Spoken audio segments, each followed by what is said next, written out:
Let's get more on the elections. Professor Tom Jackson analyzes Twitter to monitor people's feelings about news events, and he's doing just that for tweets regarding Hillary Clinton and Donald Trump.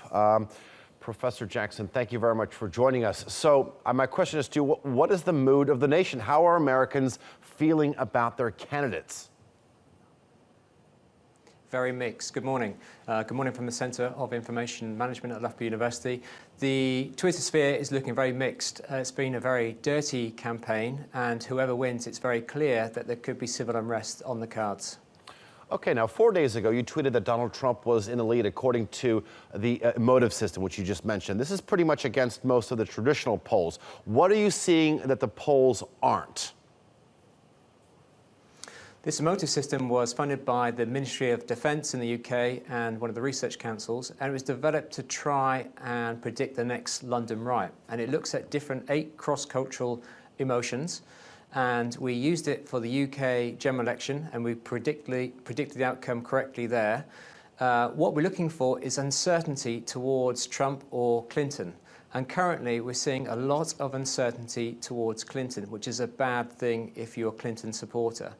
Trump has a very steady stream of tweets, positive tweets. We've also taken into account the bots that Trump is using, and we saw a big spike in anger this morning towards Clinton, and we think that's also a Trump bot.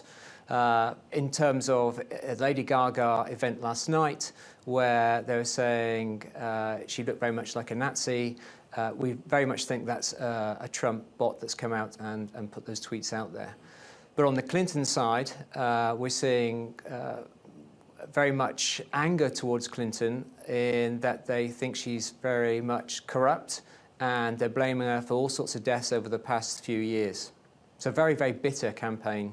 Indeed, and that's why it probably reflects on their poll numbers being two very unfavorable candidates. Now, Donald Trump uses Twitter a lot. Everyone knows this, but how is this weighed in within the American voters?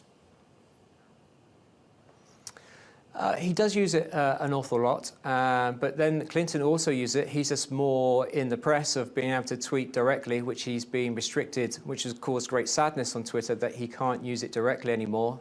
His aides obviously don't want him to tweet directly to the US citizens. But I don't think it's making a big difference. We're still seeing Trump lead. There's still lots of uncertainty towards Clinton and less uncertainty towards Trump. Okay. Professor Tom Jackson, we'd love to have you on after the election results are announced. Thank you very much for your time.